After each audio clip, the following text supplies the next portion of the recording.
Well, the St. Louis Cardinals just split their weekend series with the San Diego Padres. Brendan Donovan's in trade rumors now, a variety of relievers, veterans. I mean, we knew those as well, but the Cardinals appear to be listening on pretty much anyone on their roster. What do we think are the trade deadline vibes going leading up to Thursday's deadline? And what does this mean for the Cardinals roster long term if they're willing to listen on pretty much anyone? We'll talk about all this on this episode of Deal on the Card. Welcome into Deal on the Cards, Josh, Sandy, and Andrew. As always, like and subscribe off the top. It helps the channel out a ton. We're going to have a lot of someone's audio. We're going to have a lot of coverage going on this week with the trade deadline. We're going to have a live stream on Thursday leading up to it, and it's tracking to be at least a decently active deadline for the Cardinals here, right? They've got three expiring contracts that they can deal that all seem to be guys that they're going to be on the move, so there at least should be some moves. But then you've got like the Jojo Romeros of the world, and you've got the Brendan Donovans and the Lars Nootbaars and the Jordan Walkers and Nolan Gormans and Ivan Herreras and all these different guys that are and John King is being rumored to be listed on. So Sandy might have a funeral on Thursday for his John King glazing. But I guess brief thoughts on the Padres series, but I think I really want to get into this. Sandy, I know you caused quite the stir on Twitter with your Brendan Donovan takes, but not in not like in a negative way. Like there's a lot of opinions on it right now, but I guess let's just jump into that. Who cares about this Padres series, right? We knew what this is going to be, right? It's the Cardinals. I mean, we can comment on it, but like they're going to win some games or lose some games. They're still about a 500 team. They're not that bad. So like if you have major takes from it, go for it. But I think the bigger thing that people want to talk about right now is what direction is this team heading at the deadline? Oh, for sure. Because the series solidified that at least. I mean, these last two losses, like they're selling. They're selling. True. Doesn't matter. But I think the reports this week gave a more, and I don't know if this conversation's been had too much yet, but I think it's going to be coming. If you're Chaim Bloom and John Mozeliak in this front office, and you're open to offers on anyone, which again, theoretically, you're always open to offers on anyone, but you don't see the Kansas City Royals right now being like, hey, we will listen to a Bobby Witt Jr. Trade, or the Baltimore Orioles be like, we'll listen on Jackson Holliday and Gunnar Henderson. Like they know they're keeping those guys, and there's other people that are potentially open to be moved. There's not a player on this Cardinals roster right now that they're not open to offers on. I know Masyn Winn's name hasn't been thrown in there, but if everyone else's name is in there, I think Masyn Winn is also a guy that if someone tried to blow him away with an offer, they'd be willing to accept it. What does that say about this team long term if there's no one that's like truly safe on this roster right now? No one that they could say definitively we're building around this guy. So I guess the big name, the one that the Dodgers interested in, Yankees, Astros, all of it's Brendan Donovan. So Sandy, what's your take on the potential of Brendan Donovan trade? Well, I mean, I'm not in favor of it for a number of reasons, but I think the big thing for me is just it's a mixture of like, one, I think Brendan Donovan, I think trading him is moving backwards. I think this roster already has holes. It's already thin, but there are good pieces here. Like the people that say, oh, the Cardinals are 5 years away from contention. I mean, I've had replies to me in the last 24 hours that say the Cardinals are 7 years away from contention, and that's if they do everything right. It's like, dude, nobody's window is 7 years away. Any franchise that does everything right between now and 5 years from now can be contending. Like, that's not how windows work. Secondly, so I don't think they're that far away, first off. I also think the roster's thin. And I think if your roster is thin, why would you open up another hole? I don't think that the log jam that people are referring to in the middle infield, I don't think that means you have to move Brendan Donovan. Yeah, JJ and him are going to cross over somewhat defensively. They probably are both best at second base. But Brendan Donovan can play 6 positions. Like, he doesn't have to play second base. JJ Weatherholt doesn't have to play second base. You could fit JJ in at third if you move Nato. You could fit JJ in the outfield, and they should give JJ a look in the outfield at some point, I think. Maybe that's just me. Maybe other people disagree. But I think those things are true. I think also Brendan Donovan, he does a lot for your team from a culture standpoint. He has a lot of great intangibles. Like, he's emerged as a leader in the clubhouse. I think Brendan Donovan is a fan favorite. I think he is the face of the Cardinals right now. I think these are all important things. The big thing is I just think he's the best player you've developed in a while, and I don't see how the Cardinals are going to match up value-wise with another franchise here on Brendan Donovan.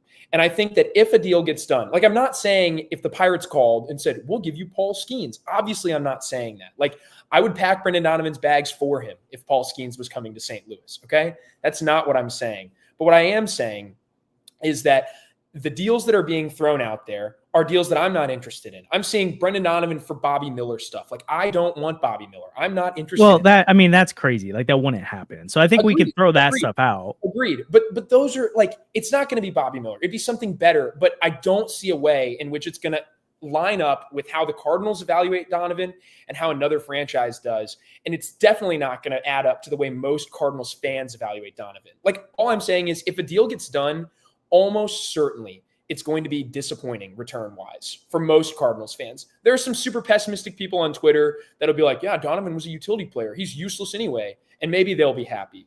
But most of us are not going to be happy with what comes back if the deal gets done at this deadline. Also, you don't have to move him. I think it's a false choice anyway. But if you talk yourselves into this, like, you either have to move him or have to extend him, then I don't think they should trade him. But that's just, I'd be disappointed. I just don't think it's necessary unless you're punting on next season as well. I feel like if you trade Donovan, you're effectively just saying, yeah, we're not going to be good next year unless you get some sort of crazy return for him, which, is possible because that's what the Cardinals are reportedly asking for. They're asking for a lot. And I don't know, like, who would actually pay up that price. But if, I don't know why the Dodgers are interested in Donovan as just an outfielder, to be honest, because they have like 8 of those guys. Just move Mookie Betts back to the outfield and play Kim every day. I don't get it. Well, I don't think it's just because Donovan's an outfielder. I think they value what he does, and they think he's an excellent hitter. Yeah, so he's a 120 WRC plus hitter. He plays 6 positions, like, above average. Yeah, and I don't think the Yankees are going to do that anymore either because they just acquired a couple of guys who are, in fairness, not very good, but they're filling those holes. And honestly, I don't even know if the Yankees are going to be any good this year anyway, if Aaron Judge is going to be out for an extended period of time, which is kind of crazy. But, like, if there's a huge bidding war for Brendan Donovan, then, yeah, maybe I would consider trading him if there was, like, a huge prospect package coming back and there were guys that were, like, major league ready next year. But honestly, I don't see that happening. And I think a lot of this like, a lot of trade rumors were here around the trade deadline of, like, this team is interested in this guy on this rebuilding team. Like, how many times have we heard Mike Trout's name thrown around at trade deadlines where it's just like, it's not going to happen, right? Like, this is a guy. But this is I'm not saying that Brendan Donovan is Mike Trout. The Angels weren't listening on Mike Trout, but the Cardinals are listening on Brendan Donovan. So it is different. It's not just people being like, oh, who'd be a great fit, Fernando Tatis on the Yankees. And it's like the Padres not picking up that phone right now. How seriously are they listening, though? Because I'm hearing these things where it's like they would need to be blown away. And it's like, well, yeah. I feel like that's pretty much every single player in the league. That's not like – there's like a handful of guys like that are of the caliber where there's literally nothing. Like, I don't know what a package for Paul Skeens would look like other than, like, a top 5 prospect, a top 10 prospect, and, like, your best player coming back. Like, I don't know what a package would be like those guys would look like. But there's guys – like Brendan Donovan, where it's like, yeah, there's gonna be packages that you listen on, but they're not realistic. I don't know. I agree that I don't think it happens this deadline. And I do think whatever the price the Cardinals want to potentially move on from Brendan Donovan probably won't be met because, to Sandy's point, they don't need to trade Brendan Donovan. You don't have to do that right now. Even after this year, you still have the 2 years of club control. Right now, you have 2.5 years of club control, which also makes him a little bit more valuable because the team is getting him for the stretch run for this push to October, plus 2 more years. And he's going to get a pretty pay bump this next year and then the next year as well because of this All-Star selection, but it's still not going to be as crazy as he would be on the open market by any means. He's a guy that plays all positions, 125 WRC plus, and honestly, like, it's not just the Cardinals who recognize how much of a leader this guy is. Like, even you listen to the broadcast today and you see him, like, kind of joking off Manny Machado at second base, and apparently Machado was like blown away by Brendan Donovan for the All-Star game, thinks the world of him and really likes him. You saw him buddy with Pete Alonso at the game. Not that I'm not acting like Brendan Donovan's recruiting himself, but I think other people understand, like, this guy would be great to have in our clubhouse. And so I think teams would, and especially when you're a team like the Dodgers, who is just loaded with assets upon assets, they can overpay a little bit for a guy if they really want him to, because honestly, like, they want the World Series and they know just as much as anyone that you can have the deck stacked in your direction and you still don't win it all. And so I don't think, sorry guys, Kareem's been traded to the New York Yankees, so they were interested in him. But again, I don't think there's nothing here, but I don't necessarily think it's going to happen. What this more so tells me, though, is that we're coming up in an offseason where this Cardinal team could be totally reshaped in the vision of Hein Blue, because I don't like, okay, so let's just think for a second, like 3 years from now, how many of these Cardinals, and I'm talking organizationally, how many guys are on this team in 3 years? I mean, it depends how the next season goes. Like if the Cardinals does it? Good, I think so. I think whether Winn and Herrera are here definitely depends on how next year goes. Okay, true. But you're talking about even Winn, though. I'm not like they have to keep him. Like it's like you probably do. Like the two guys, I'm like you have to keep are JJ Weatherholt and Avon Herrera right now. Yeah. Other than that, though, it's like you're not like right now. I'm not paying Lars Nootbaar and Brendan Donovan. I want to be here and I would pay him, but at the same time, I see the arguments for like, okay, well, he's about to become your highest paid player on a team where he's not a true star. He's gonna be making $20 million a year, and you're in a place now where your payroll is probably not going to be touching 160 anymore for a little bit. Like that's a chunk of change to put toward your payroll there. It's the sins of the past catching up with the Cardinals, where this is something they should have taken care of years ago. And honestly, it makes me think this offseason, even though it's risky, go ahead and extend JJ Weatherholt, because if you're going to play this game where you're going to get priced out of guys, you better get in early then.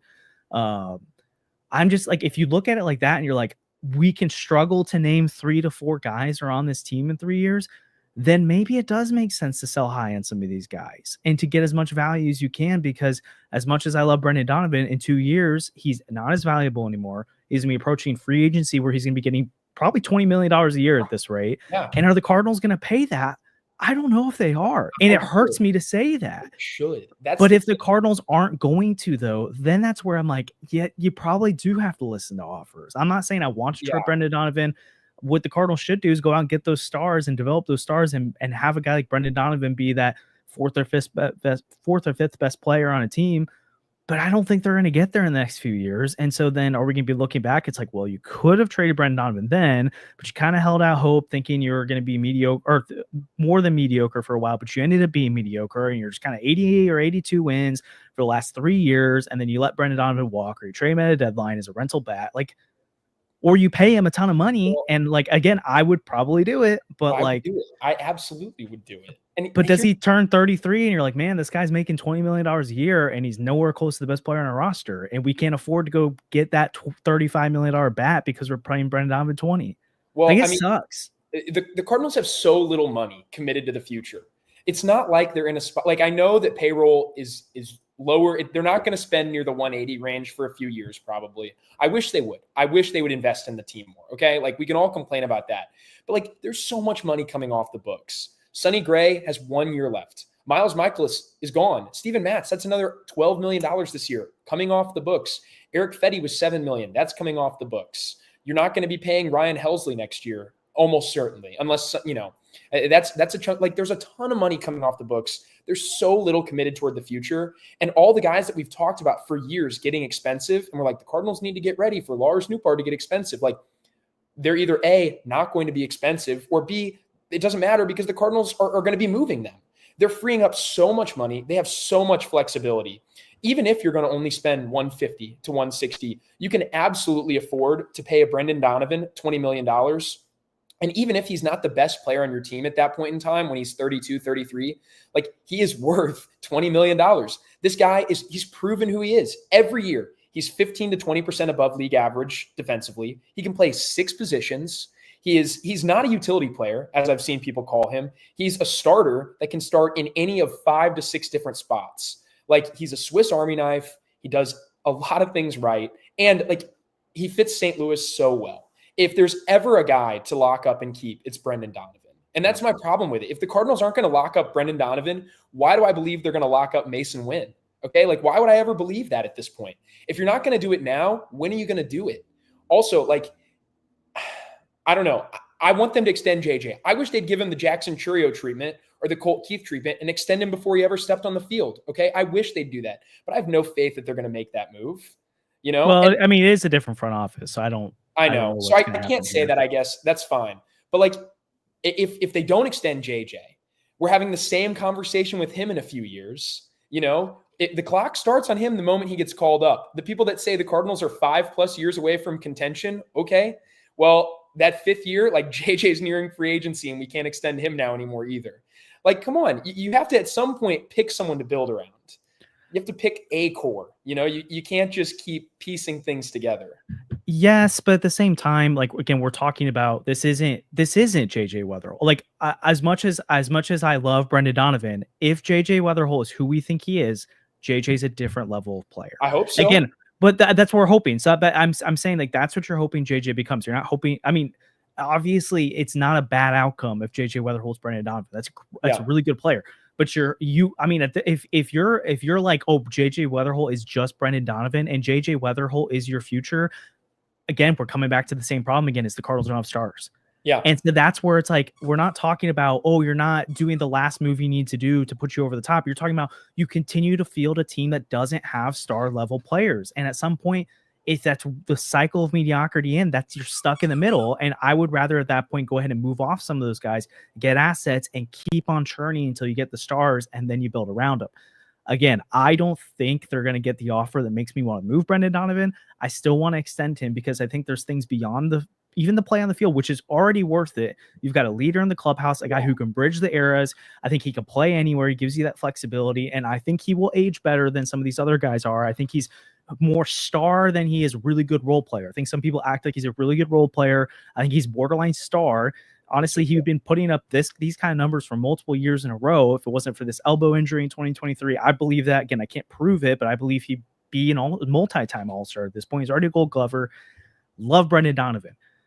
But I'm just not in the camp where I'm like, you can't trade him because I don't know. The right offer is there, but like, what is the right offer? Also, if you want pitching, like good teams are not giving you MLB ready pitching. They don't trade that away at deadlines. For a guy with control like Brendan Donovan, you do. For who? Like, but who? Like you can look through the systems, okay? Like if Seattle was in play for Brendan Donovan, they might give you Bryce Miller. I would say no, but they're not giving you George Kirby. They're not giving you. Brian Blue. Okay, but that's not fair to Brendan Donovan because those guys are legit frontline starters. That's what I'm saying. That's what I'm saying. People are acting like Brendan Donovan is going to bring back a frontline starter. No, I don't think anyone's thinking he's bringing back George Kirby. Like, yeah, but like the names, like you could get Bryce Miller, but like, is that worth it for Brendan Donovan?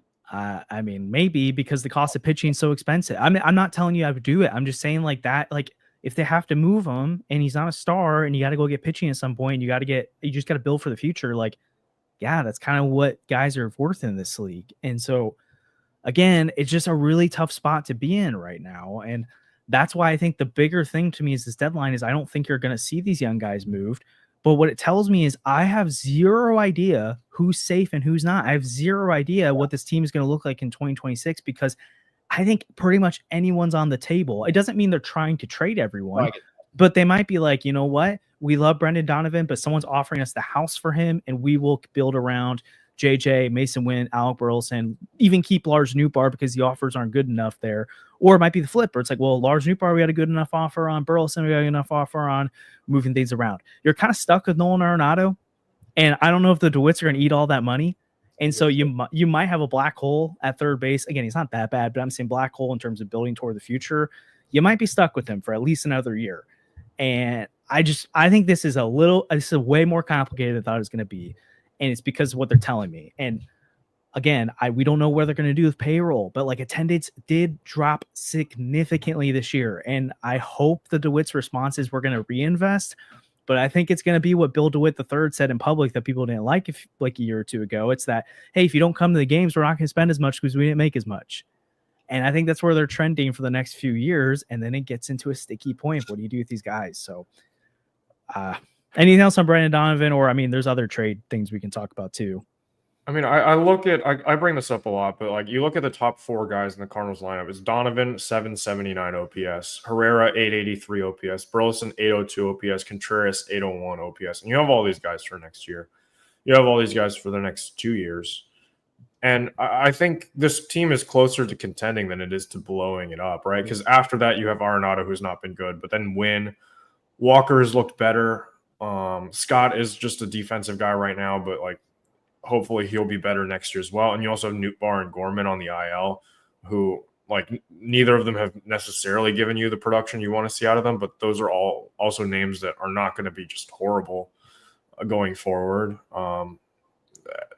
Like you look at what the Cubs lineup looked like a couple of years ago and then now this year, like their lineup hasn't changed, and they just added Kyle Tucker into Time out. No, it did. They because brought up PCA and he became a superstar. You brought in Kyle Tucker, superstar, and PCA's OPS is lower than Herrera's.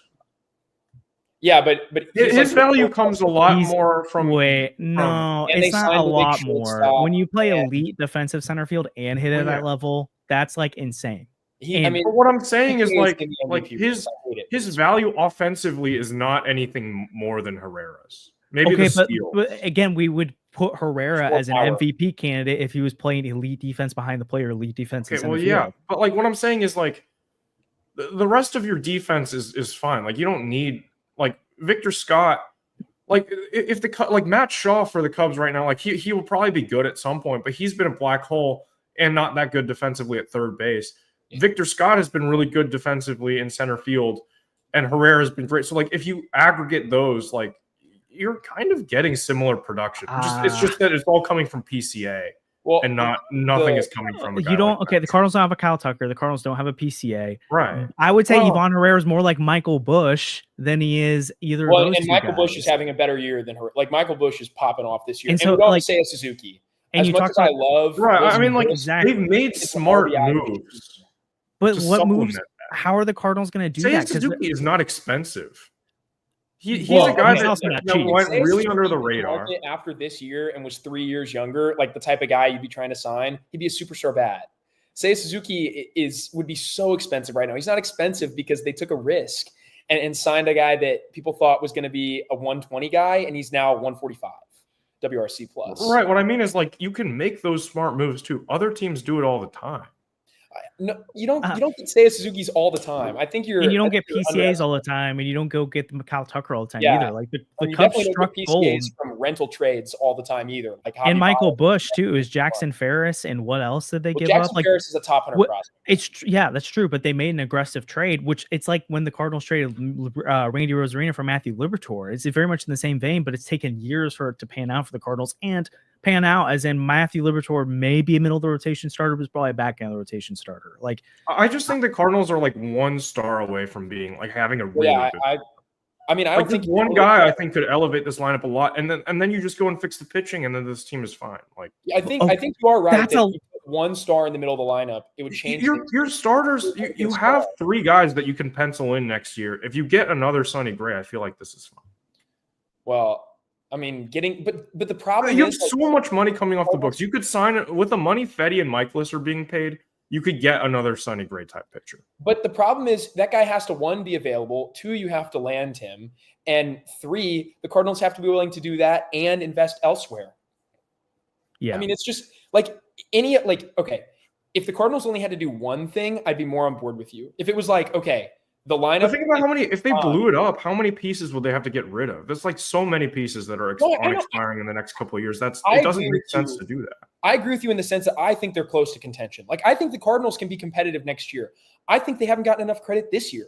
They have a winning record. They're still within 3 games of a playoff spot. I know that's not what people want to hear right now. Okay, whatever. But yeah, the third wild card does open it up for people. And if the Cardinals didn't have Eric Fetty making 20 starts for them this year, going 5 and 15 when he pitches, on days where Eric Fetty doesn't pitch, the Cardinals have the same win percentage as the Philadelphia Phillies. I mean, that's a real number, okay? This team without Fetty and Michaelis would be a lot better than they are. That's 40% of your rotation, and you don't have depth behind those are guys that's you can a lot. Replace next year. You can replace Michaelis and Fetty. I mean, I know it's hindsight here, but like if you had traded Fetty this offseason and signed Jose Quintana, you're in a playoff position right now. That's a playoff spot. Okay, I understand they can be in a playoff position. I understand third wild cards do things sometimes, but let's talk about the surprise teams that have done things. You're talking about the Arizona Diamondbacks, who I'm sorry, had Corbin Carroll, and they had star talent on that team. You look at the Washington Nationals in the 2019, they had one freaking Soto and star talent around him. It was like 17 or 18-year-old Soto. It doesn't matter. He was that good. Like we're talking about when you talk about teams who make surprise runs, like the Cardinals in 2006 and 2011. Oh my gosh, they had Albert Pujols, Yadier Molina, Chris Carpenter. Like they aren't just teams who got in with pretty good talent and then somehow made it to the World Series. Like I can't think of a team that like got to the World Series and you're like, how on earth? It's like, whoa, how on earth did the third wild card make it? But you look at the roster, you're like, oh, they were a good team that got hot at the right time. And they just had some ups and downs throughout the year. I get this Cardinal team can make a playoffs, and sure, they could be competitive and make it again next year and maybe even the year after that. But what is the ceiling of it? I don't know, because we even saw Paul Goldschmidt, Nolan Arenado, and teams like that. It's like they didn't win a game. Well, and so you're talking about that's a tiny sample. I know, but I'm just saying, like, so you're like, we're now gonna hope that the Brendan Donovan, Ivan Herrera team's gonna win 3 playoff series and win a World Series. Blister. The Cardinals win that first game. I know. I'm just saying, like, but that team had that thin of a margin of error. I just cannot see a world where this team, like, the Cardinals got walked off in 2021 by a really good Dodgers team. Like, yeah, I get that, but like, were they going to win 3 more series after that? I don't think so. No, they weren't. So but so then I guess they can ask the point is, like, are you content with holding these guys because maybe they can make the playoffs every year, and maybe if they get really lucky, they win 1 series? Like, is that what St. Louis wants now? I don't think so. Well, no, but the alternative to that is like waiting until you get the perfect moment. And I just think that's ridiculous because, like, if you're never going to pick a time to build, we could wait forever. Look, like, rebuilds don't always work. Look at the White Sox. Like, they thought they had the moment. Their window opened in 2019, and it opened with probably like 6 top 50 prospects. Okay. Eloy Jimenez, formerly a top 3 prospect in all of baseball. Luis Robert, formerly a top 3 prospect in all of baseball. Yoan Moncada, top 10 prospect in all of baseball. Michael Kopech was the next big thing pitching-wise for years. Andrew Vaughn was a top 20 prospect in the league when he debuted. And they signed veterans. They went out, they got their big manager, and it was a train wreck. All those guys suck now. Nobody panned out, and they're back to losing 120 games a year immediately. They made the playoffs twice. And once was the shortened season, and they got eliminated immediately. Like, you can wait forever, and you can stack up 1 million prospects, and it doesn't matter all the time. I understand. I don't like that. But we're not okay. But we're not just talking about it's not perfect timing. So go for it. It's this organization has a systemic player development issue that takes years to overhaul. It just does, because even once you get the right voices and people in place, now player development takes time. And so you've got Jordan Walker and Nolan Gorman. You can't go back and undo or revert or get back the time that they missed. And so you're trying to make the most of what they already have. JJ Weatherholt is unique, and so he seems to be not really affected by the problem of it. Really, the only class that you've gotten fully your hands on is the 2025 draft class that's coming in, and kind of the 2024 draft class. Everyone else has been impacted by what we've been saying is a horrific problem that's been developing for 5, 6, 7 years. That takes time unless you've got the dudes already with you right now. And I think we've been kind of saying they don't have dudes. Like, they don't have like we remember the chat the other day. I said I think he is, but then you brought it up like we need more. But we texted the other day, and you were like, he's not really. And I'm like, I hope so. I think he is. That's where I'm like, yes, next year they could pop off if JJ Weatherholt is a dude, and if Ivan Herrera continues to be a dude. Then this is different. And if the Cardinals think that internally, then this whole debate we're having doesn't really matter, because they can hold some of those guys. Those guys are not getting paid anything that allows you to pay Brendan Donovan. Some other guys allows you to go out and get some pitching. That's all true. But what I'm seeing from the Cardinals messaging so far, maybe I'm reading too much into it, but I don't think they're committed to really anyone on this big league roster right now, which tells me they don't think they have dudes. Because again, you would technically listen on offers for anyone, but you don't come out and publicly say that. Like, the Royals are not saying that about Bobby Wood Jr. right now, and they're not really a playoff team. Like, I mean, I guess they went and got Randall Grichuk, but come on. All right, like, it's not the same. I get what you're saying. Like, I get what you're saying. Like, the Pirates aren't even talking about listening on Skeens, and they should trade him. Like, they're terrible. Yeah, honestly. 2 years, and they should trade him. Yeah, I get it. But I don't know. I really hope they hold on to Donovan, and I really hope they hold on to Herrera. And I mean, if they traded Herrera, I would be shocked. I don't think they're listening on him. For real. Yeah. But I mean, I hope they hold on to those guys. And next year, if Herrera's OPSing 900 again, like, I mean, you can call him a superstar at that point. If he puts together back-to-back 900 OPS seasons, like, that's a guy, maybe not a superstar, but that's a legit star. That is a dude in the middle of your lineup. And yeah, I hope JJ's going to be great. But I think the trade Donovan to make room for JJ Camp is assuming that JJ Weatherholt is going to be not just better than Donovan, but way better than Donovan.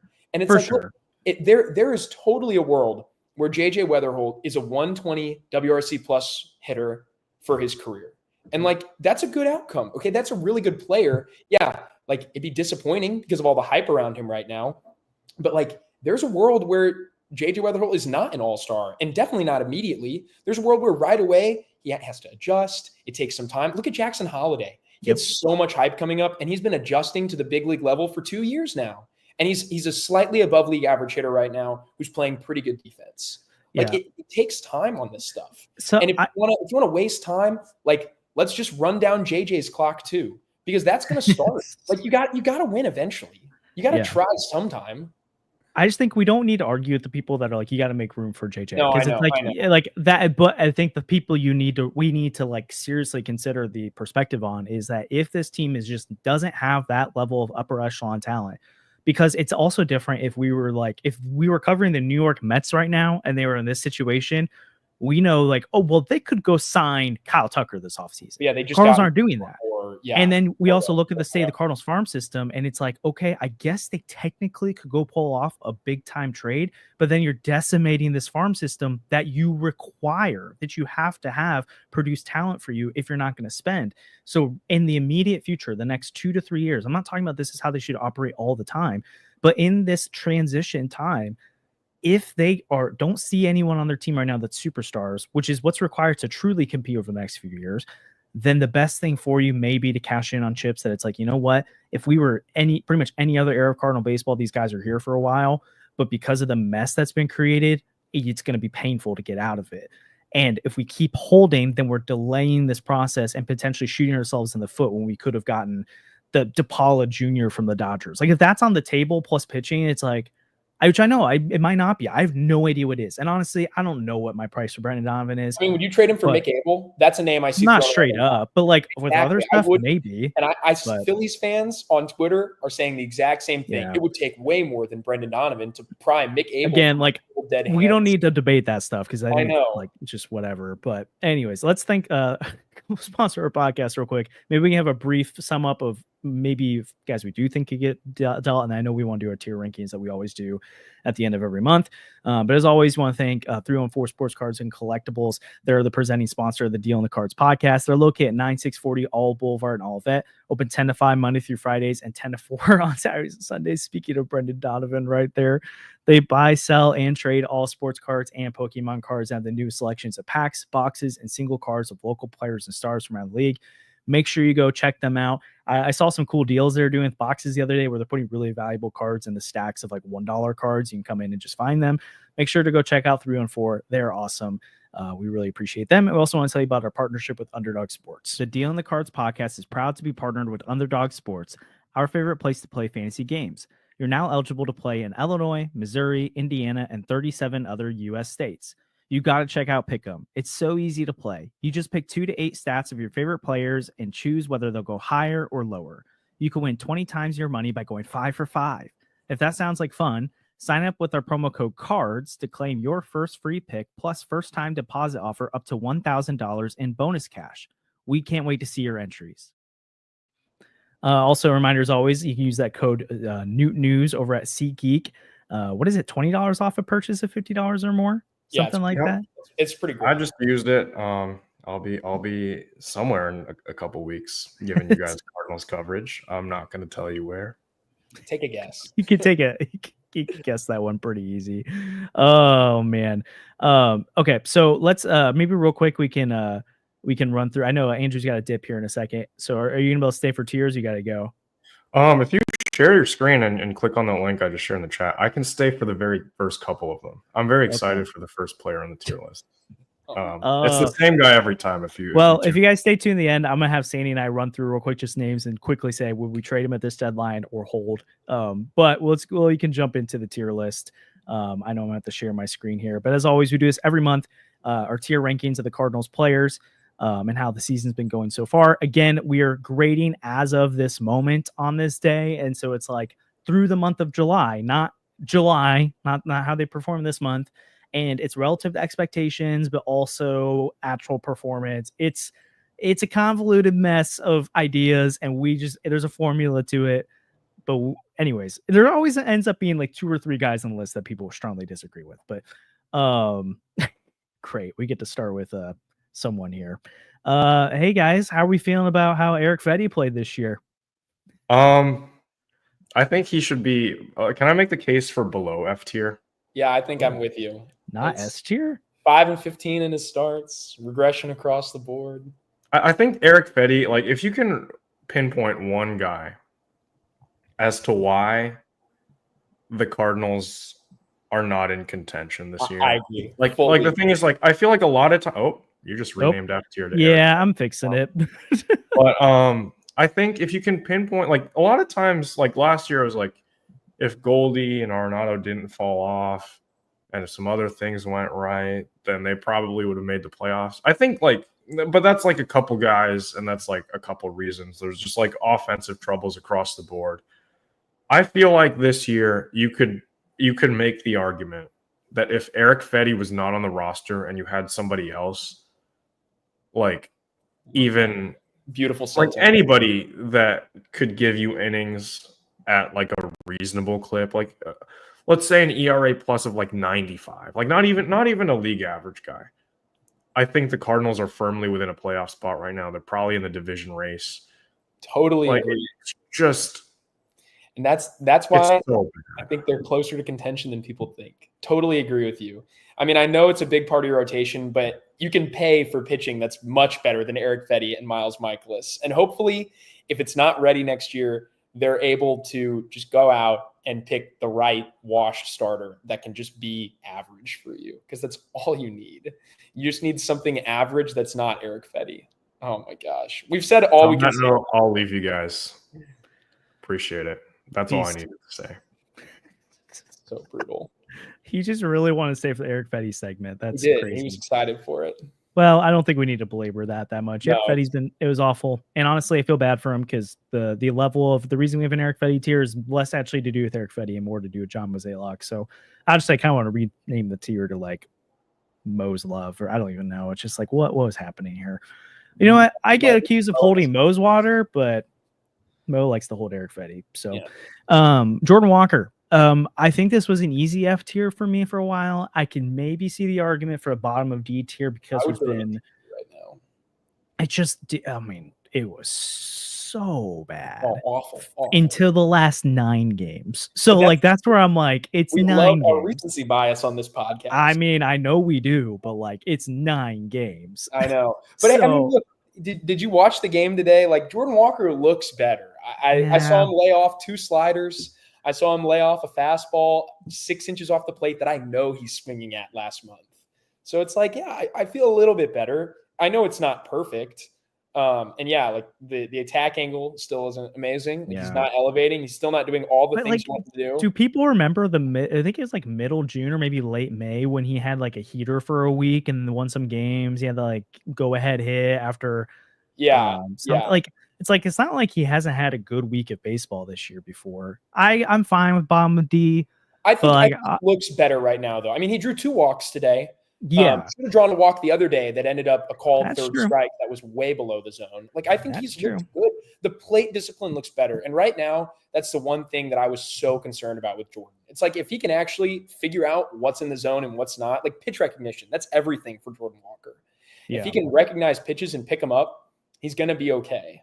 Hopefully. And it looks better right now. So I'm hopefully is a good way to say it. D tier is still bad. You're still not good if you're in D tier. Yeah, that's true. So we'll see what happens there. So we got Mr. Alec Burleson up next on the list here. Let's see. It's 810 OPS on the year now, 12 home runs after the one today, 44 RBIs. I think it's an easy A tier to me. I would say A tier as well. I mean, that's a hitter. That's a hitter that's really good. Like he's in any lineup in baseball. He's getting opportunities. Over 800 OPS. That is really good stuff. That's what you're looking for. And also too, like the defense, it's nothing to write home about, but it's much better this year. And so you'd love to see that. I think he's been Andre Palante, I think it's a tough one. He's close to a 5 ERA. Lately, it's been bad again. He had a good stretch of good. I could see, because it's a cost control pitcher in their first full year in the rotation, that you could say a C tier, because it's pretty average, I guess, in that standpoint. But I think it's like it just hasn't been good. And so I think you could probably put him in D tier, in my opinion, like top of it. Your batting average allowed right now is 260 in the year, 1.34 FIP or whip. Sorry, not FIP. That would be really great. 67 strikeouts over 105 innings of work. I would say it's a D tier, but I could see with expectation. I mean, I guess we expected more out of him, but I don't think if anyone said he finished the year with a 4.7 seemed high. I would have said 4.5. So where are you at on? No, I mean, I would say very top of D tier would be fine with me. Palante, they're 9-11 in his starts right now, but he's lost 5 in a row. So at one point they were 9-6 when Palante was starting. He's been a big part of this recent losing streak, and he hasn't gotten a lot of run support. I mean, he's had a couple of really good games here where he got absolutely nothing, like that 1-0 loss in Pittsburgh. Very unfortunate. But he did have 2 blow-ups pretty recently. 6 innings, 7 earned runs, 4 2/3 innings, 5 earned runs, and then was pretty bad again his last time out. So before that, like he was rocking a 4.10 ERA. Things look pretty good. 3 starts that are bad though. Balloons up near 5. I think Fetty absolutely has the potential to work himself back into C tier, you know? Yeah. And he's going to get another shot next year. Growing pains, of course, but it could be worse. I think True. we all know it can be worse. Let's do it. Where you at on Gorm? So I'll give you the stat line real quick. So he's at 66 games on the year now, 196 plate or at bats, not plate appearances, 718 OPS, 219, 310, 408 slash line, 9 home runs, 29 RBIs. Defense has been meh. How you feeling about Gorm? Yeah, I mean, this Gorman actually strangely looks a lot like 2022 Gorman did. He looks a lot like rookie year Gorman to me. You know, we saw the heights Gorman could ascend to in the first half of 2023 when, I mean, look, at the end of May, Gorman was an MVP candidate in 2023, if people want to forget that. And then last year we saw the depths Gorman can ascend or descend to. He was horrendous all year. But this looks like rookie Gorman, where he's kind of battling for time, trying to create opportunities, and he's been all right. He's been slightly above league average offensively. Like you said, the defense is very meh. I'd be fine with like the bottom of C tier. I think this is a player that now you're not like, yeah, I have to move this guy and he's got 0 value, but it's also not a guy who you say, I have to get this guy in my lineup. Yeah. They've answered the questions on Gorman. It's like, look, we're not building around him anymore. I think they've answered that this year. They've tried to work him in against right-handed pitching, but they also haven't made the biggest deal in the world about it when they've got other guys they want to play more. And I think that's the answer. And I think that's a good thing that now they have some clarity there. Yeah, I think you're right on that. And honestly, it'd be nice over the second half to see him a little bit more if the opportunities provide themselves. But at this point, I don't really know how you work it in. Except actually, you know what? One of the things I don't think we've criticized Ollie enough for this year, and I would say since he's setting the lineups, this is probably him, is the Cardinals, like for as much as they've done the whole, like make sure we keep our rotation arms healthy and give them rest days and all that stuff, they haven't done that with their regulars. Like Winn plays every day. Winn plays every day, and we've known going into this year he gets hurt a lot, and he's had the back issue again, and apparently now his knee's really messed up. Nolan Arenado has been like really bad lately, and I don't think it's I mean, I know he has been good this year in general, but I don't think it's a coincidence that he's been like as his body has been going downhill the whole time. Sure. And it's like Lars Nootbaar was playing every single day. And it's like, this guy gets hurt every year. What are we doing? And it's like they could have had opportunities to rotate guys in more, and they didn't. And they can blame it on Ivan Herrera being the DH, which makes Pedro Paz the catcher. Well, first of all, that's your fault. Second of all, you can still set Nato. You can still set Nootbaar. You can still sit Victor Scott every once in a while. And I would be fine sitting Arenado. Like, that's the thing. Oh, for sure. Wish they do it more often. I don't know if it's something that's been communicated to Marmol that says you're not allowed to sit Arenado because we're paying him all this money. Whether that's coming from ownership, the front office, or that's a him decision to play Arenado every day. I mean, it feels more like Nato likes to play every day, and so that's I know. I'd be sitting Nato. I'd be fine sitting Arenado. Yeah, he doesn't need to be benched. No, but he doesn't. He can play. He can take one off day a week. Yeah. Thomas to JC, I think D tier. Probably. I don't know if it's below or Walker. I think it's below Walker because of how things have trended. Like, he's totally carried by 1.5 really good weeks at the beginning of the year where he was a world beater, and also I would say below Walker because they haven't like Walker's recent surge tells me that they haven't answered their questions about Walker yet. We know what Sajazi is. I don't know if every Cardinals fan knows what Sajazi is, but I feel confident that I know what he is. I know Sajazi is a utility player and a bench bat, and I'm not moving people. I'm not trading Brendan Donovan because Sajazi can replace him. Like I'm confident saying he's no longer part of that logjam. Yeah. Okay. I like that. Yeah. You've convinced me on that. I was thinking maybe top of D because I mean, at the same time, it's still a lot smaller of a sample size. And being a guy who doesn't play every day, like it's tough to get into a rhythm. Like I do feel for him. And even with that, his at least race stats are still better than Jordan Walker. They are. Yeah, it's fine. I'll put with Walker, at least you're getting those crazy exit velocities. You do know the potential's there. There's stuff to dream on with Walker. For sure. Gordon Graceffo, again, kind of another odd one. Like you've had his ERA in the year is 5.11, but he's also had a couple of times where they've rode him where he's kind of he had a start here and there that wasn't great, but lately again his 4.5 ERA over his last 5 or 7 games.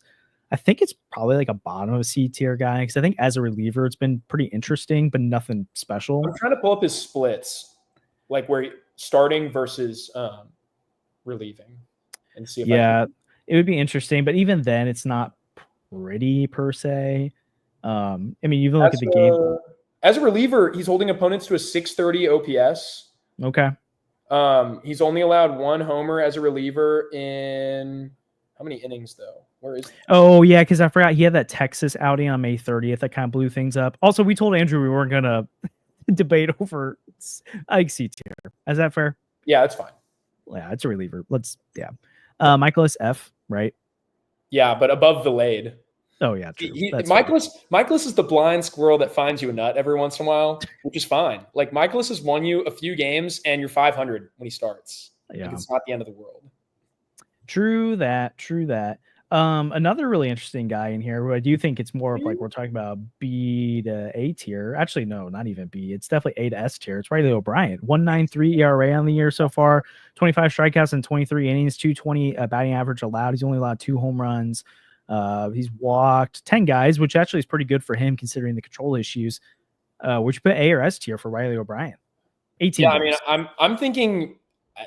I don't want to say S tier because I don't want to have so many guys, like, because we're gonna have other guys to put in there, and like I want it to reflect the state of the team. But like top of A, he's been awesome, and I'm so happy about O'Brien breaking out because you're gonna trade a lot of relievers at this deadline, several of whom have been studs for you for multiple years in a row. You know, and it's O'Brien is one of the perfect guys to carry into next year. And if there's one thing the Cardinals have shown me they can do, it's assemble a bullpen and get things going. Again, it's a top 5 unit in baseball again this year, I'd argue. And this new wave that has Graceffo, O'Brien, Swanson, Granillo is a big part of that. He's been awesome. Yeah. And I mean, you bring up all these names, right? It's like Granillo, O'Brien, Swanson, oh gosh, I'm blanking on a couple of different guys right now that can. Or Fernandez, I think needs another shot here soon too. Yeah, it's like I think there is a world where even if they just sell the relievers at this deadline, where they pretty much still stay in it. So, oh yeah, and next year I have full confidence that they're going to be able to put together another strong bullpen next year because they've done it multiple years in a row. They've ripped people out of it. I know Helsley's been a thread of consistency, but you know what? There have been other guys that have pitched a ton of innings that have moved on, and the bullpen has still been an excellent unit. Yeah. So Here's the thing, Pedro Pages. Pedro.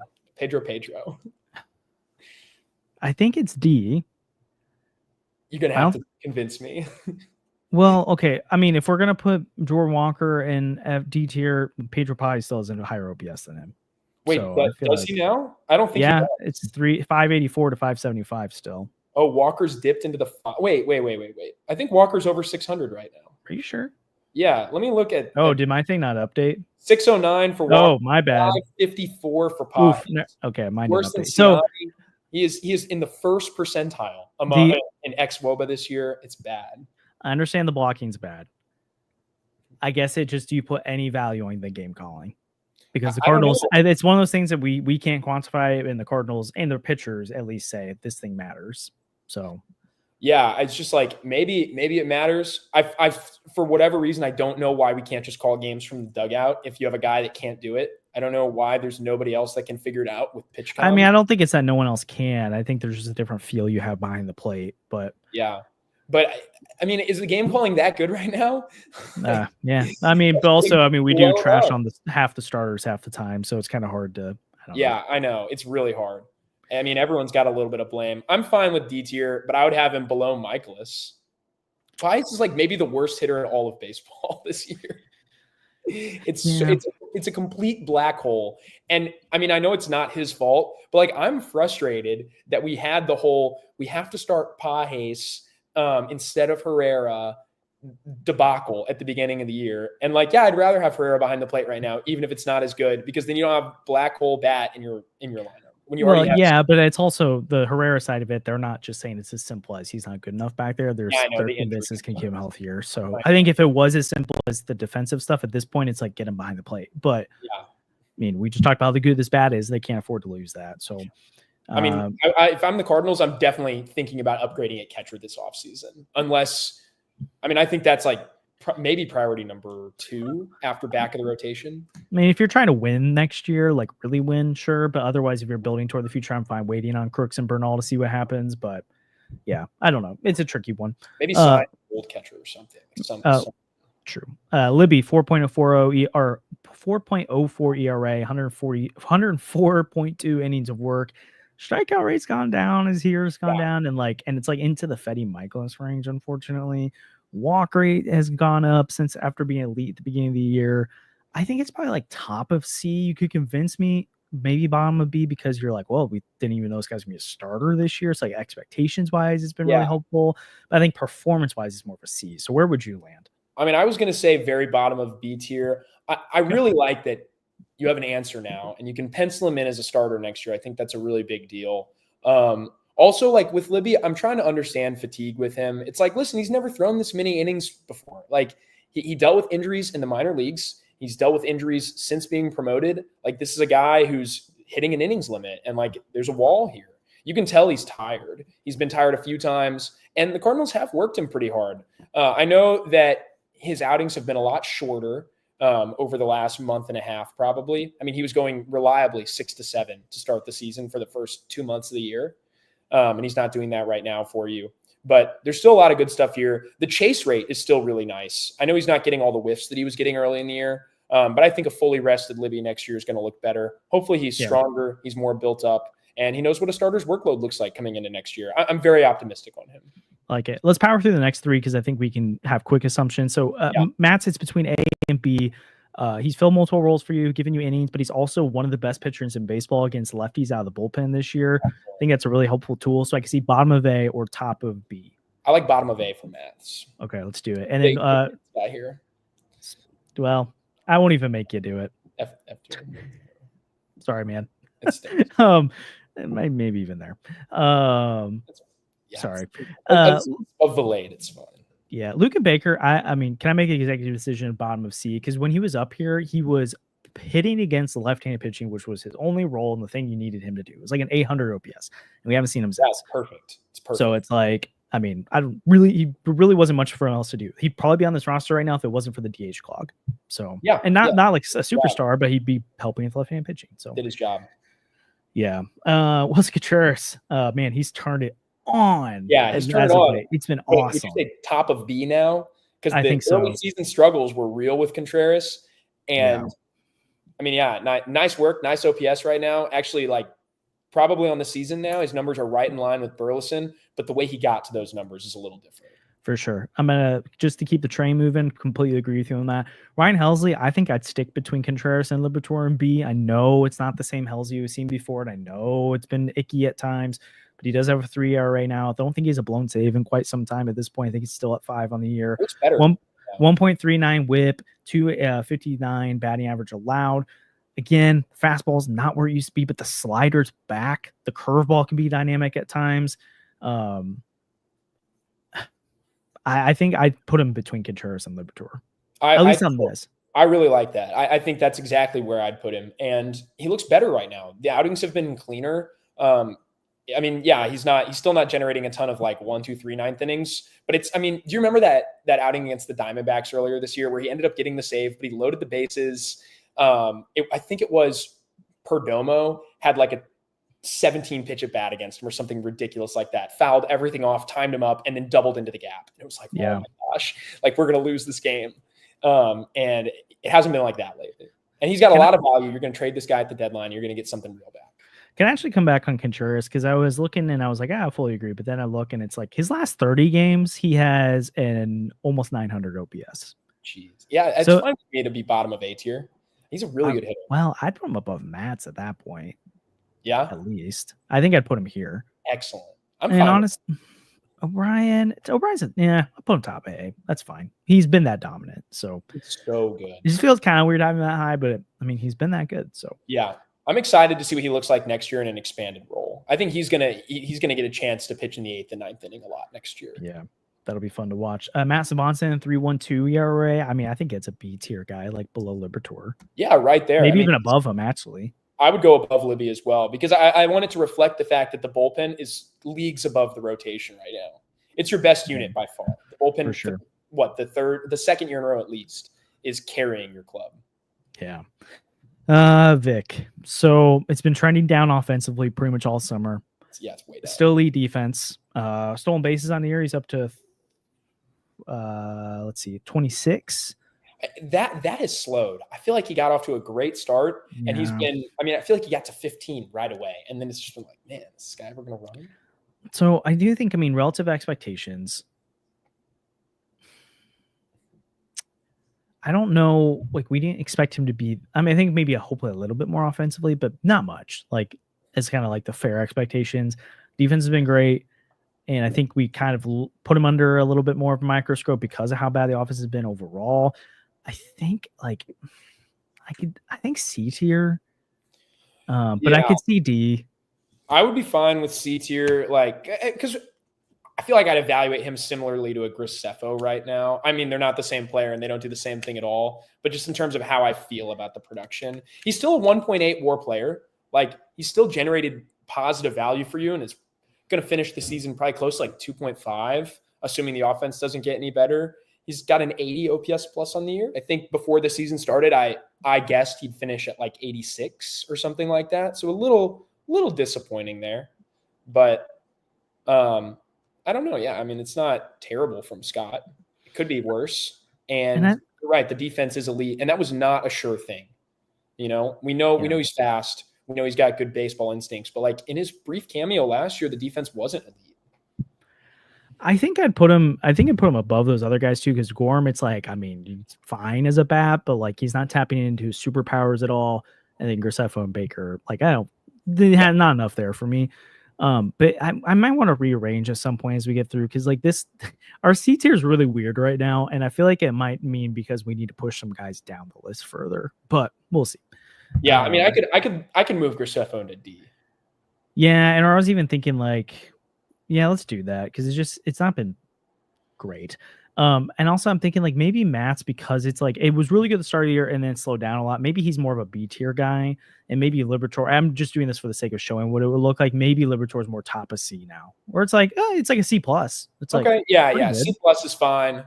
I like that. I'd be giving Matt's a B plus right now, and he's got the opportunity to work back into A if they don't. Yeah, I agree.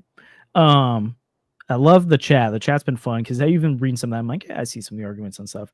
Kyle Leahy's another weird one because, again, he started the year awesome. 2.81 ERA on the year now overall, but like last 7 games have been a lot better. 2.77, last 15, 3.19, and last 30, 3.09. So like it's actually stabilized after a really rough stretch for him. I'm thinking he's probably a B, like right above Swanson, but below Helsley. Where are you at on that? Well, I love the versatility he's given them out of the bullpen. I feel like he's done. Right now he's in the role that Matz was playing earlier in this year, where he's your multi-inning reliever, and they're trusting Leahy to get back into big spots, which I think is really important. I think that's a big deal. And I mean, this guy's already thrown 60 innings this year, already eclipsed the 48 he threw last year.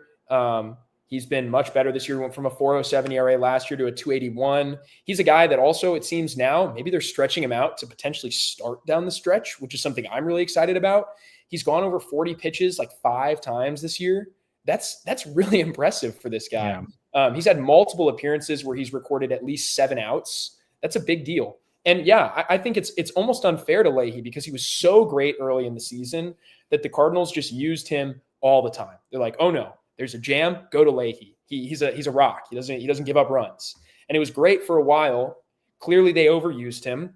They scaled that back a little bit, and he's just right back to being awesome. And he's a little more stretched out now. So I'm hoping he gets a chance to start down the stretch maybe next year. Love the 6-pitch mix too. He's super intriguing. So yeah, super high on Leahy. But even as he's rebounded, it's not like as dominant as it was to start the year. Yeah.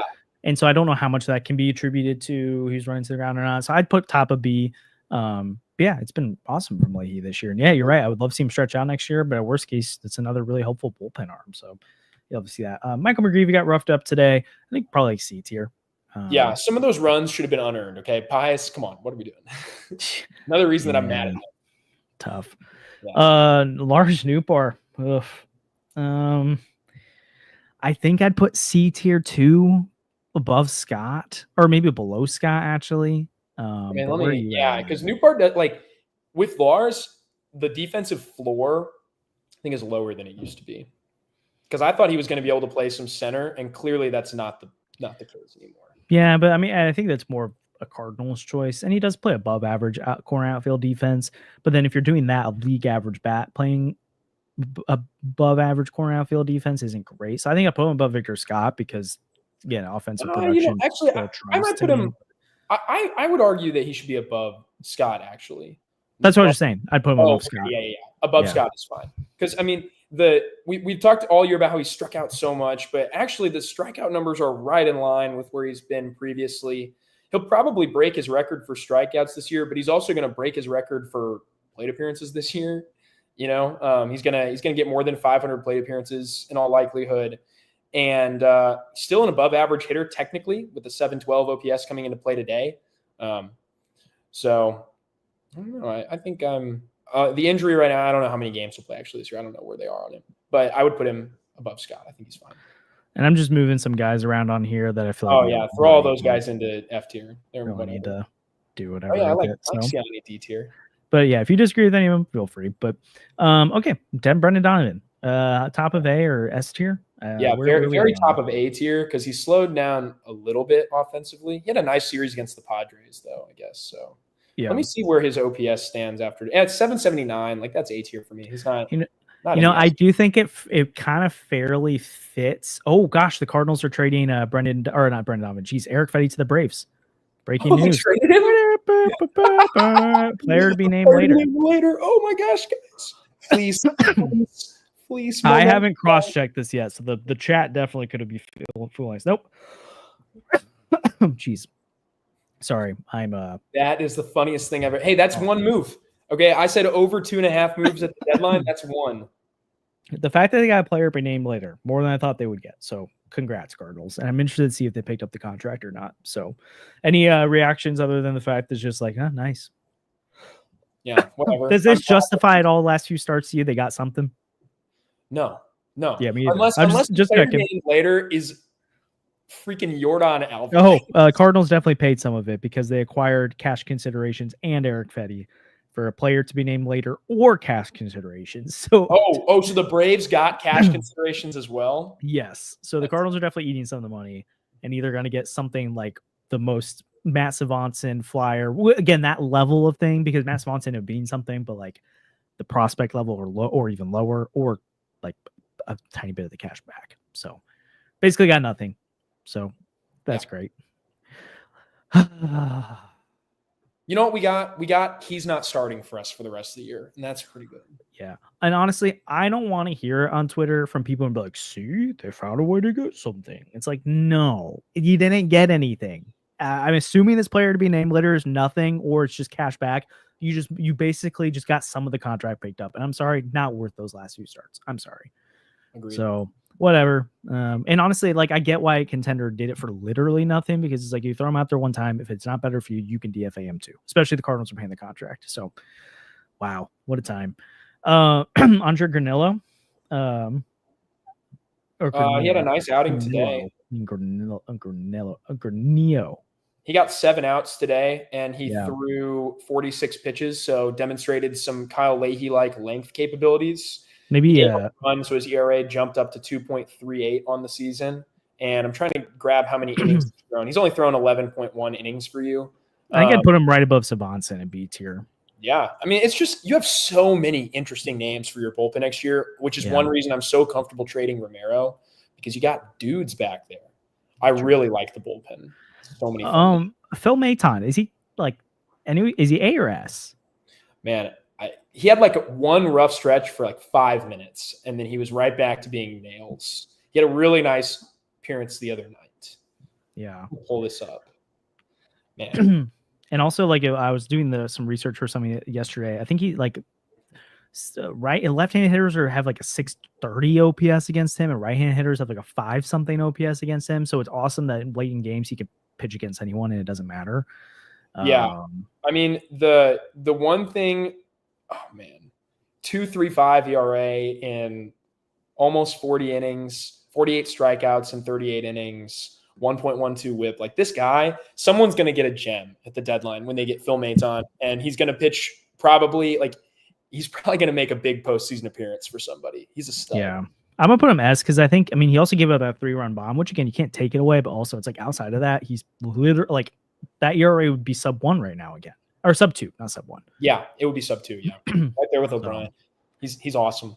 Love him. And O'Brien would be up more if he had a little more of a sample size. Like, you've got double the sample size of Maton right now. Yeah, so you got 40 innings, 40 dominant innings. Yeah. Masyn Winn, the bat's been a little bit better again lately, which is nice. He's 308, or last 7 games, 308 batting average, 385 slug, 308 on base. Last 15 games, 350 OBP, 424 slug, and then last 30 games, 317 on base percentage, 388 slug. Then you get the elite defense. I think like top of C to me is probably pretty fair. Yeah, he's a 2-WAR player right now, so that's right in line with some of these other guys. I think he's got at times he's been a B-tier player this year, and at times he's been a D-tier player this year. He's right in there. Yeah, and when it comes to, it's unfortunate for Ryan Fernandez because I want to see him more because I think he'd be better if he came back up. But what we saw from him at the big league level this year is an F. Yeah. I mean, you can't. So, he was worth -1 WAR, 11.42 ERA. Horrible. Yeah, I want to see how he's been doing in AAA. Actually, I haven't really looked at it. It's been pretty good. I'm excited to give him another shot next year. I'll say that. Can I put Arenado in F tier? Maybe. The defense dude is making $32 million. He's still a 1.3 WAR player. The defense has been like pretty good still. I mean, the defense has been pretty good, but it's also third base. Like, it's not shortstop, it's not center field, it's not catcher. I mean, still premium position, but not that premium. Go ahead. Sorry. If we're gonna have like Ciani and like Arenado's been bad for sure. I mean, I'm willing to move Ciani down to move Arenado down. Yeah, I mean, you can have him top of F tier, like whatever. Right alongside Miles Michaelis as like guys you're paying way too much money to do way too little for you and kind of taking what you get. I mean, I guess I'll stick with bottom of D for now just because of the defense. But like, if his WRC plus, I mean, he's going into today was like an 82, and he went 0-for-3.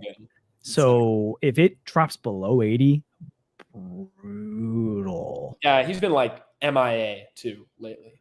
So also, tough. Hey, Ryan Fernandez in 33 AAA innings this year, 3.31 ERA.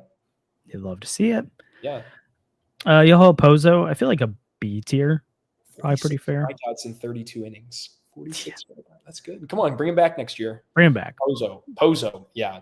B tier, like above Helsley, under Mats maybe, or maybe below Helsley. I'd say below Helsley. I might even put him below Granillo. Like, he's been good, but he's also got the limited sample. Although he's hitting close to 300. Well, more of a sample than Granillo or Granillo. He's doing much. Yeah, he's been pretty good. Yeah, that's fine. I like Pozo. JoJo S tier, like no notes, and actually above Maton too. Yeah, JoJo's the best player on your team right now. Do you guess what JoJo's ERA is since the May 1st? It's probably like 0.5. Like, it's microscopic. What if I told you it's lower than 0.5? 0? It's a 0.38 ERA. It's the second best in all of baseball to Edwin Diaz, and it's a full run better than the next best left-handed reliever. I mean, he's been ridiculous. He's been awesome. JoJo is back. He looks like he did at the very best of JoJo last year. He better net you. If you're going to trade JoJo Romero at the deadline, he might be the best reliever moved, actually. Yeah. Yeah, I guess it depends on how people view him, because I think he's on a heater right now. Like, I'm not like, oh, this is JoJo. Like, I think I agree. This is good JoJo. But also, actually, this is best ever JoJo. Is getting a guy on a heater when you're less than 2 months away from the playoffs a big deal? Like, you need to win these games now. You need a guy who's hot. Yeah. I think that, if anything, inflates your value. an extra year of control. So yeah, I mean, who's better that's going to be available? That's a good question. So I don't know. We'll see. I'm interested to see whether they deal him. Actually, I think they should. I'd be pro trading Romero, even though I'll be sad to see him go because big fan. Yeah. Sonny Gray, I think C tier. Yeah, top of C. Like disappointing lately, but has still had like a pretty good season until the last 3 weeks. Yeah, and even with the really bad last 2 starts, which have been terrible, like he still has like a 3.05 FIP. His strikeout percentage is still close to 30% on the year. Like, there's a lot of encouraging signs below the surface, but again, it's also like, well, there's also a lot of he's such an anomaly to me right now. Yeah. I honestly think I didn't say it with the JoJo, but gosh, they should definitely be shopping him and trying to trade him as the highest bidder right now because this value is peak. I know you talked about it, I didn't respond to it, but then Sonny Gray is a guy where I'm also kind of like, you know what, if someone wants him. Yeah, no, I'd move him. If someone wanted him, I'd move him because I don't want to pay him $35 million next year when he's a year older. Yeah. Jose Fermin, I mean, he's got 1,000 OPS, but again, it's 20 at-bats. So, like, I don't even like having him on the list because it's like wherever you put him, it's just weird. You want to put him right in front of Baker? Like, same type of deal, doing his job? Maybe B, because it's more than what we thought he'd do. Yeah. Because it's like his job is into /350, 409, 600. But again, it's 20 at-bats. So, no matter where we put him, we're going to get criticism. So, I know. They're going to be like, you think he's better than Lars Nootbaar? I know. Oh yeah, we'll definitely compare it to June here soon. I don't know if we'll do it on here, but we'll post it. Yvonne Herrera S tier, right? Yeah, but maybe below below the relievers, because your bullpen's your best unit, your offense probably your next best unit, and your rotation stinks. I love the way this is breaking down. I think I'd put him above Maton though. He's an 883 OPS is really impressive. That is nice, especially from guys so young with so much control. Yeah, but I see like he is DH only right now. I'm fine with either. Where do you go? I would go below Maton. I really want to emphasize how great the bullpen has been. That's like, right. It's not getting the love it deserves. It is a top 5 unit. See, Andrew, jeez. There we go. And Tua Hampson in D tier. No, we're not doing that because we got crap for last time because people don't understand. So we're not doing it. Oliver. Oh boy, this is tricky. Always tricky. You never know. Tricky. I mean, I can say that I really like Ali Marmol, and I think he does a lot of things really well. And I disagree with some of his decisions, and I don't know how everything factors in and whether things are his choice or not. But yeah, B tier probably. I'd be like top of B. Where are you? You think A for Ali? I don't know. He's managing the things he has unraveled lately, but it's also like he had Eric Fetty and Miles Michaelis in the rotation, and clearly he doesn't want Eric Fetty. And I don't think he wants Miles Michaelis either. And the offense did go cold, but I'm like, I don't know how much you blame that on him. Yeah, it's bullpen management's been really, really good this year, but he has got run ties into the ground. Yeah, and again, like he could do more to get some young bats more runway. Like he could do more to get Gorman into late games. He could do more to get Arenado off the field every once in a while. Yeah, it's really hard. The Ali situation is going to be so fascinating to follow because, like, the entire time I've watched baseball, I've seen, I think, 4 guys manage the Cardinals, right? Like La Russa, who no one wanted to leave and he retired. Matheny, who everyone wanted to leave, and I was so thrilled when he got fired. I called it an early birthday present that year. And then Mike Schilt, who, I mean, pitching Reyes was a fireable offense. Yeah. That was like the worst decision I've ever seen in a playoff game. Everybody knew it was terrible. And now Marmol, and for once, I have no idea what's going to happen. No idea what's going to happen. And I think I'd be pissed if they fired him. So it's the first time I'd ever not be rooting for it, you know? Yeah. Let's go B for now. I feel like that's fair, but I don't know. It's hard. It could be A. Also, yeah, I mean, his contract expires after next year, so you would have to fire him if you weren't taking him back next year. Bill DeWallet, are we putting Dollar Bill in F, D? Man, yeah, Dollar Bill's got to go in F tier. When he invests in the team, fine. Money Mo's got to be like lower in F tier because you pitched Fetty. Actually, he's got to go in Eric Fetty tier because that was his decision. They can go right next to each other because they're best friends. They're best friends. Yeah. So should it be Medi tier? Mo Fetty tier? Mo Money, Mo Fetty. Actually, Mo Fetty makes so much sense because he wanted to see Mo Fetty. See Mo Fetty. That's the name. Show me the Fetty. Show Mo Fetty. Yeah. Yeah, let's do that. Show Mo Fetty. I mean, look, it's so unfortunate because like Mosaic's going to be gone, and it's going to take years before people look back at the era fairly and remember that he made a lot of good decisions. Because right now, the blind criticism is blind criticism, and he's done a few things that really make people upset. It's unfortunate.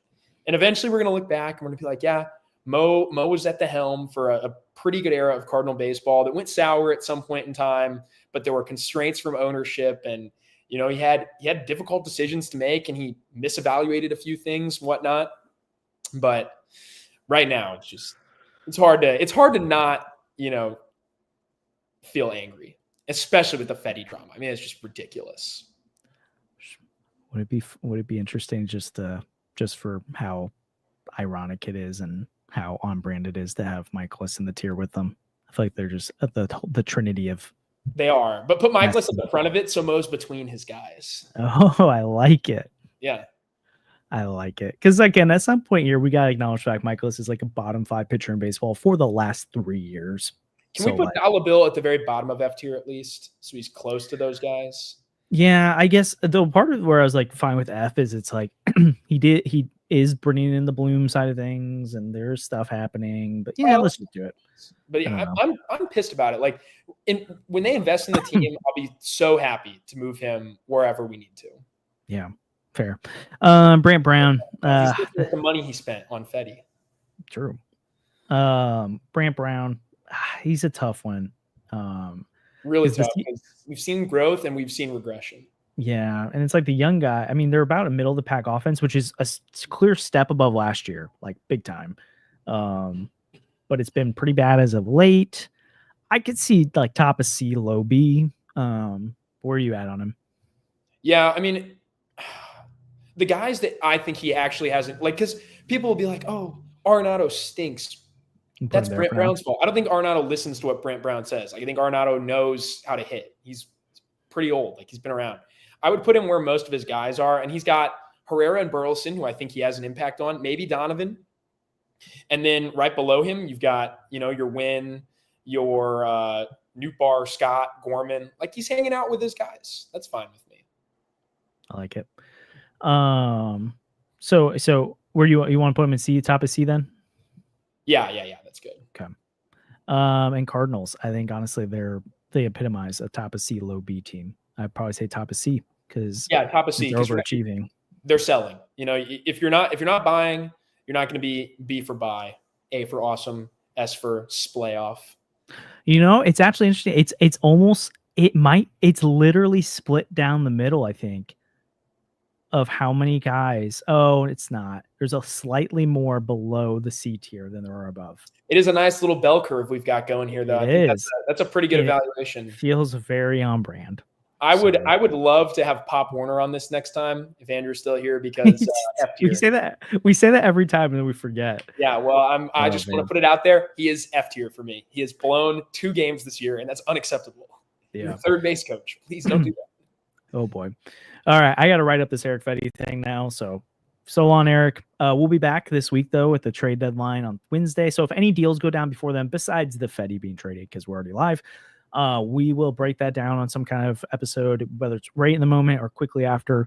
Otherwise, we'll be here on Wednesday doing a live stream where I don't know the exact times yet, but it'll be multiple hours before the deadline actually happens. We'll cover any deals that had happened at that point.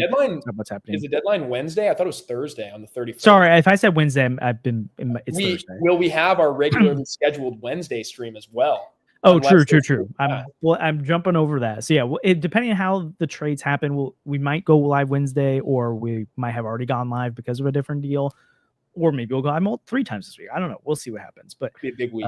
Obviously Thursday will be the big thing. I don't have the comparison up right now, Samuel, but if you go on our Instagram or Twitter, that's on there too. And I'm sure Andrew always posts this afterwards, and I'm sure he'll post a comparison at some point too. Yeah. So anyways, we appreciate you all tuning in as always. Like and subscribe, helps channel a ton. We'll see you guys next time.